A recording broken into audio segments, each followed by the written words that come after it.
सभी का स्वागत है आवर रिसर्च योर इनकम नामक चैनल पर। घर में बैठे कैसे जैविक कृषि पद्धति को अपनाकर आय बढ़ा सकते हैं, उसी पर आधारित है यह वीडियो।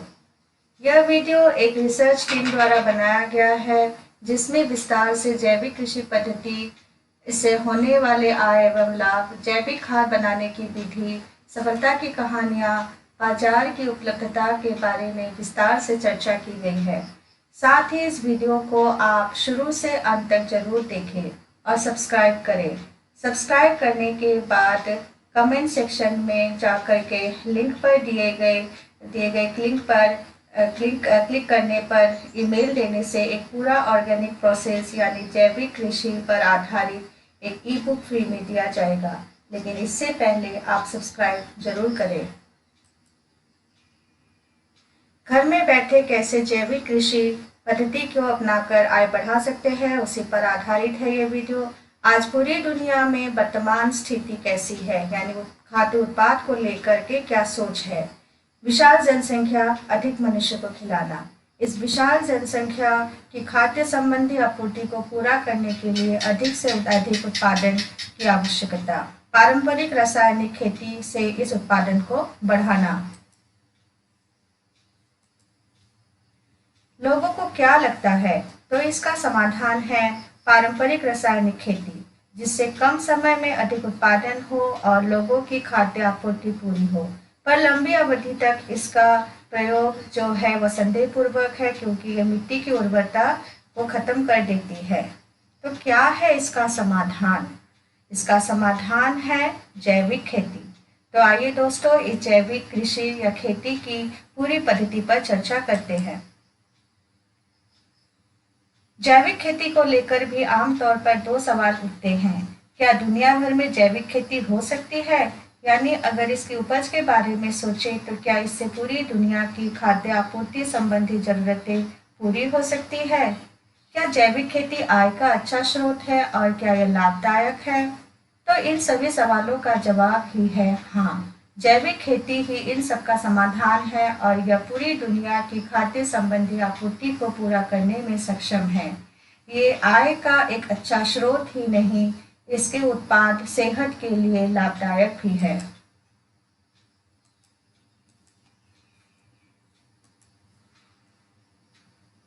पारंपरिक रासायनिक खेती और जैविक खेती में अंतर क्या है, इस पर चर्चा करते हैं। पारंपरिक रासायनिक खेती से होने वाली हानियां इस प्रकार है।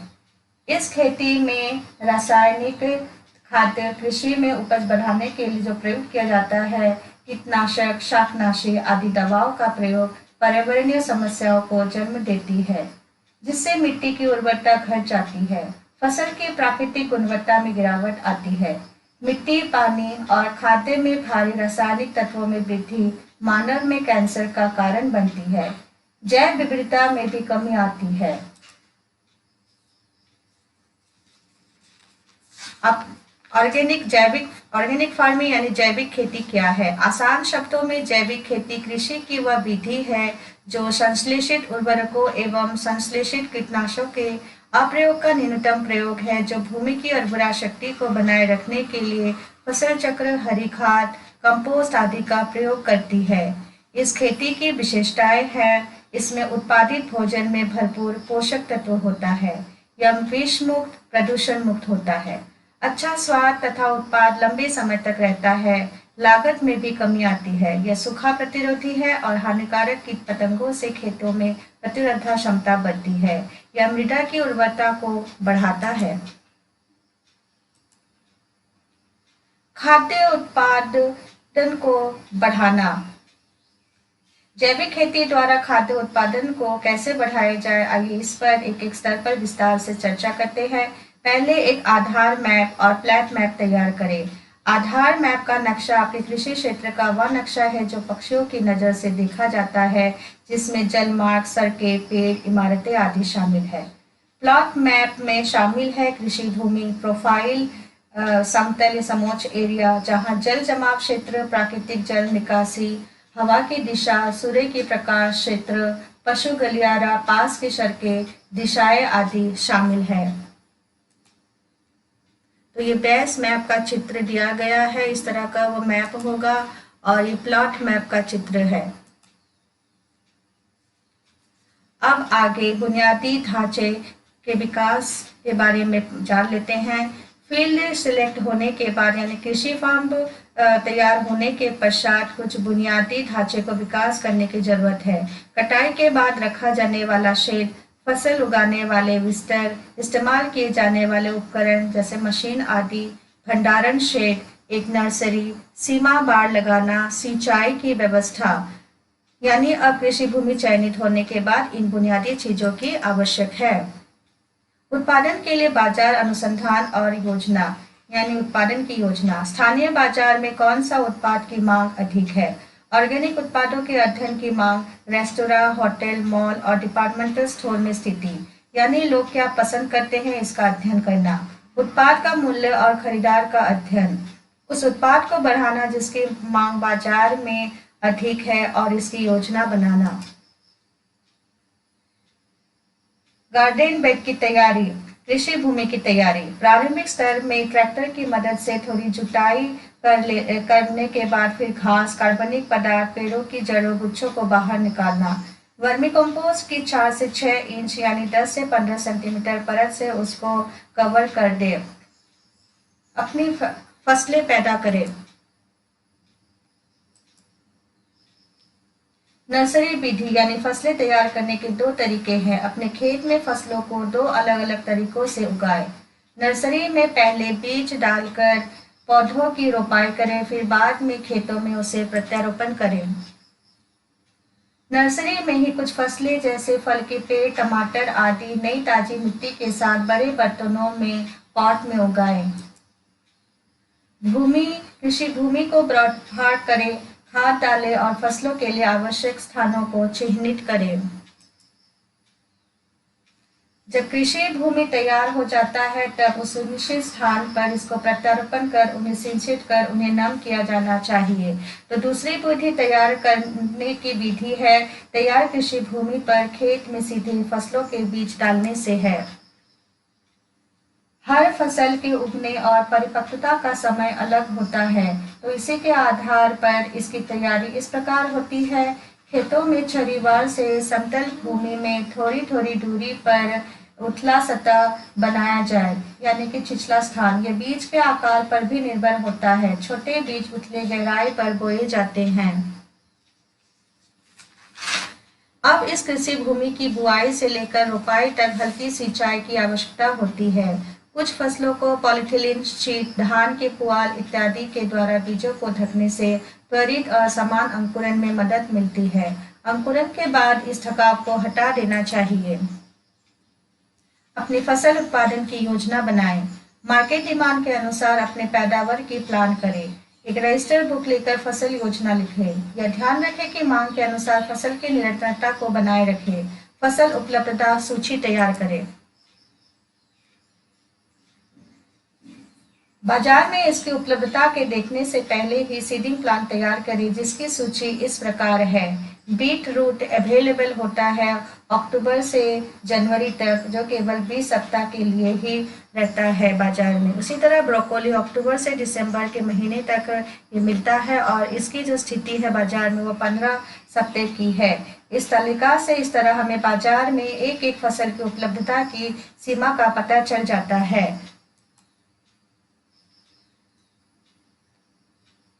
तो इस तरह से अगर हम उदाहरण के तौर पर पालक को ही ले तो पालक अक्टूबर से मार्च तक उपलब्ध होता है, तो हमें उनके परिपक्वता के दिनों को जानना होगा। दूसरे शब्दों में फसल के बोने के चरण से लेकर फसल होने तक का समय का पता चलता है। पालक की परिपक्वता तिथि 60 दिनों में है। यदि पालक अक्टूबर में उपलब्ध हो तो हम इस तारीख से 60 दिन घटाएंगे, तो हमें इस मामले में हमारी पहली बीजारोपण तिथि 1 अगस्त है, मिल जाएगा। इस तरह से फसल नियोजन की तारीख लिखी जानी चाहिए। जैसे पालक की पैदावार है 1 अक्टूबर और परिपक्वता का समय लगा 60 दिन, इस हिसाब से यह अगस्त 1 को बीजारोपण करना होगा।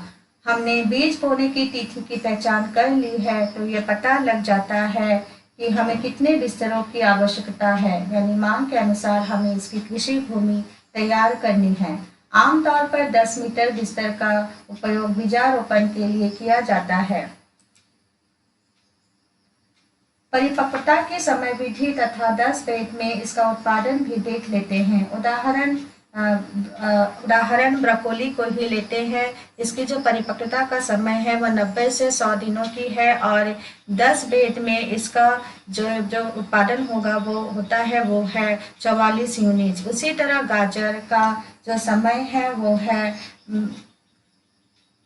75 से 80 दिनों के अब समय वृद्धि लेता है और इसमें हमें जो है 45 गुच्छे मिलते हैं। इस तरह के ये जो है चार्ट में पूरा उत्पादन की समय विधि को दिखाया गया है कि 10 मीटर बेड में कितनी हम जो है उगा सकते हैं। इसके बाद 10 मीटर बेड में कितनी पंक्तियां होंगी उसको भी देख लेते हैं, यानी पौधों के बीच में जो अंतराल होगा उसको भी यहाँ पर इस चार्ट में बताया गया है। उदाहरण के तौर पर ब्रोकोली की 2 पंक्तियां होगी और ये जो इसके बीच में जो अंतराल होगा वो 45 सेंटीमीटर होगा। दूसरा उदाहरण लेते हैं गाजर का, जिसमें 5 पंक्तियां होगी और इसके बीच का अंतराल 3 सेंटीमीटर होगा। तो इसी तरह से मूली को लेते हैं तो इसके 5 पंक्तियां होंगी और इसके बीच में जो अंतराल होगा वह 3 सेंटीमीटर तक होगा। पालक 4 पंक्तियां होगी और इसके बीच के जो अंतराल होगा वो है 12.50 सेंटीमीटर। तो इस तरह से इस चार्ट में पूरे 10 मीटर बेड में कितनी पंक्तियां होंगी उसके बारे में बताया गया है। मान लीजिए बाजार में हर सप्ताह 55 केजी पालक की मांग है, तो हमने पाया कि पालक 10 मीटर बेड में 11 केजी उत्पादन होता है। तो प्रति सप्ताह 55 केजी पालक की मांग पूर्ति करने के लिए 5 बेड पालक लगाने होंगे। इस डेटा को तिथियों के साथ स्प्रेडशीट में शामिल करने की आवश्यकता है। इस तरह प्रत्येक फसल की थोड़ी सी गणना हमें विकसित करनी होगी जो अपने ग्राहकों से मांग को पूरा करने में सक्षम होगी।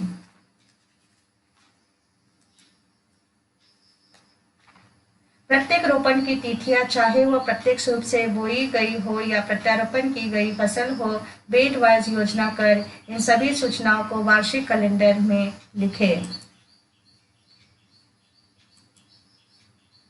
जैविक खेती में 2 तरह के जैविक खाद बनाने की, वैसे तो जैविक खाद बनाने की बहुत सारी प्रक्रिया है जो घर में ही उपलब्ध है और घर में ही उपलब्ध सामान से हम कैसे जैविक खाद की तैयारी कर सकते हैं उसकी भी एक चर्चा कर लेते हैं। जैविक खाद तैयार करने की प्रक्रिया।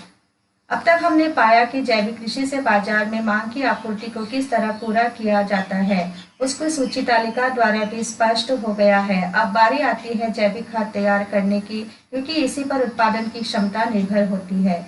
कृषि भूमि में जो जैविक खाद डाला जाता है उसकी प्रक्रिया है 15 किलो गोबर, 15 लीटर गाय का मूत्र, 3 किलो गुड़ यानी पुराना, 1 किलो बेसन जिसे ग्राम फ्लोर कहा गया है, चयनित मिट्टी का 1 किलोग्राम, पेड़ के नीचे की मिट्टी हो तो ज्यादा अच्छा हो। पूरक सामग्रियों को छाया में एक ड्रम में सूर्य के प्रकाश में संपर्क में आए बिना मिश्रित किया जाता है और 5-6 दिनों के भीतर ये तैयार हो जाता है। फिर इस मिक्सचर में 200 लीटर पानी मिलाया जाता है। शुरू में इस तैयार खाद को 21 दिन के अंतराल में प्रयोग किया जाता है। यह जैविक खेती में उपयोग किए जाने वाले सबसे अच्छे प्राकृतिक खादों में से एक है जिसे किसी अतिरिक्त लागत की आवश्यकता नहीं है। इस खाद में यूरिया खाद से भी अधिक सभी आवश्यक तत्व होते हैं। वर्मी कंपोस्टिंग की तैयारी यानी केचुआ खाद भी जैविक खाद में से खाद का ही एक अधिक उपयोग होता है। पहले जमा करना, पशु मलमूत्र, रसोई अपशिष्ट, खेत अवशेष, वन कूड़े, सूखे कटे फसल अवशेष आदि। मिश्रण, गोबर के घोल में जो है प्रोपोर्शनेट 1:3 के साथ ऑर्गेनिक वेस्ट का मिश्रण करें और इसे 15 से 20 दिनों के लिए रखें। केंचु छोड़े जाए और 350 की संख्या जिसकी वजन लगभग 1 केजी होता है इसकी ऊपरी परत पर छोड़ा जाता है। इसके बाद तुरंत पानी छिड़का जाता है जिसमें नमी 40 से 50% पर तापमान 20 से 30 डिग्री तक होता है। पानी पोषक तत्वों को घोलता है। यह पानी के साथ मिट्टी में चला जाता है और ढीला द्रव्यमान कीड़ा को मिट्टी में अंदर जाने देता है। कंपोस्ट 45 से 50 दिनों में तैयार हो जाता है और तैयार उत्पाद प्रयुक्त कच्चे माल का जो है वह भाग इस्तेमाल 3/4 जो है भाग इस्तेमाल योग्य हो जाता है। खाद्य पदार्थ जो काले दानेदार रंग के होते हैं उन्हें छन्नी से छान लिया जाता है और यही वर्मी कंपोस्टिंग यानी कृमि खाद है। वर्मी कंपोस्टिंग के बारे में अधिक जानने के लिए आप हमारे एक अन्य वीडियो जो कि कृमि खाद पर आधारित है उसे देख सकते हैं।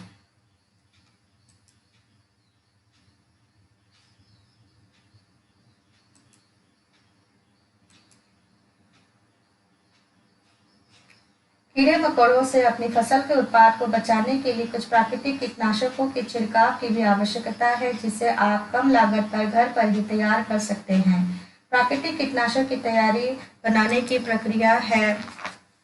गाय का मूत्र 20 लीटर, पौधों के पत्तों में 2.5 किलो नीम का पत्ता, धतूरे की पत्ती 2.5 किलो, आंखजार का पत्ता 2.5 किलोग्राम,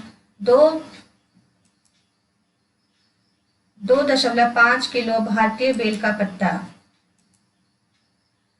2.5 किलोग्राम सीताफल का पत्ता, हाफ केजी तंबाकू डस्ट यानी डस्ट पाउडर। अब इन सारी पत्तियों को पीसकर एक बर्तन में मिलाया जाता है। जब मिक्सचर ठंडा हो इस मिश्रण को उबाल लिया जाता है और जब मिक्सचर ठंडा होता है तो 1 लीटर में 20 लीटर पानी मिलाया जाता है और इस तरह यह पर्ण स्प्रे का प्रयोग कीटनाशक के रूप में प्रयोग किया जाता है। यह ध्यान देने की बात है कि जैविक खेती में मवेशी यानी गाय के मलमूत्र, गोबर आदि महत्वपूर्ण तत्व है। तो दोस्तों आइए कुछ सफलता की कहानियां भी देख लेते हैं कि किस तरह जैविक कृषि को अपना करके लोग सफल हुए हैं। श्री मलेशम आंध्र प्रदेश के काशीपुर गांव के किसान हैं। वे गन्ने, लाल ग्राम, हरित ग्राम सब्जियां उगाते हैं। परंपरागत रूप से पारंपरिक रासायनिक खेती द्वारा उन्होंने अपनी 7 एकड़ जमीन में से 10,000 रुपये कमाई की। बाद में उन्होंने जैविक कृषि तकनीकों का उपयोग किया और प्राकृतिक उर्वरकों का प्रयोग पहले ही प्रयास में उन्होंने 1 साल में 3 लाख आय में वृद्धि की।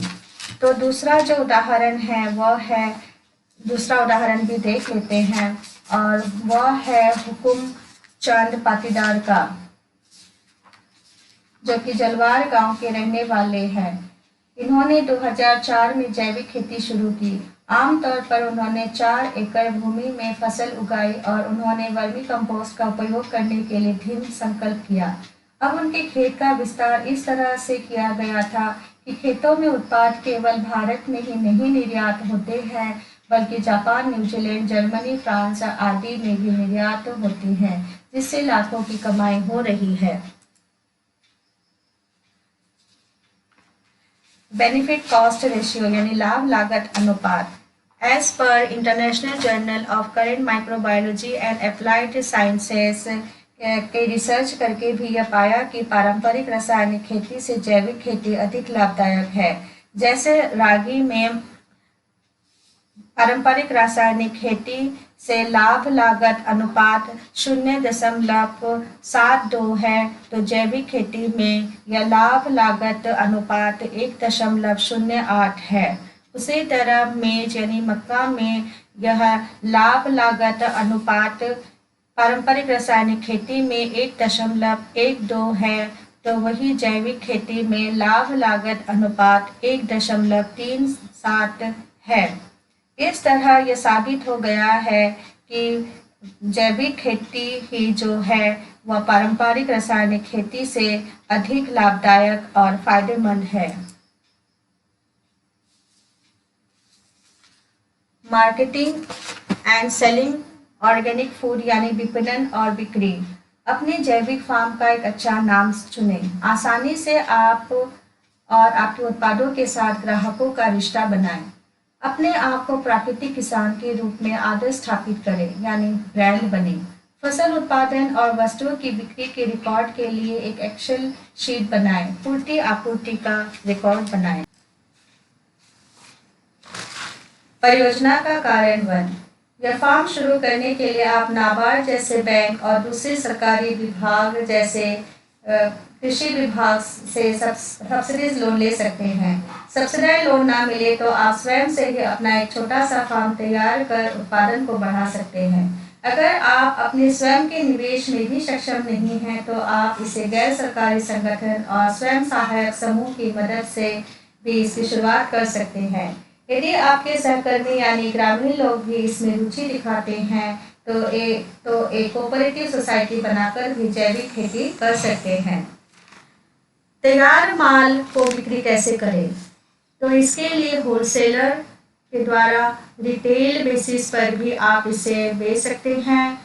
स्वयं सहायक संस्था द्वारा, गैर सरकारी संगठन, कोऑपरेटिव सोसाइटी, उनकी भी मदद से इसको सेल कर सकते हैं। होटल, रेस्टोरेंट, शॉपिंग मॉल आदि में भी सेल कर सकते हैं। और आप अमेजोन पर एक खाता खोलकर भी जो है पेस्टिसाइड आदि उत्पादों को बेच सकते हैं, यानी कि इसकी ऑनलाइन बिक्री कर सकते हैं।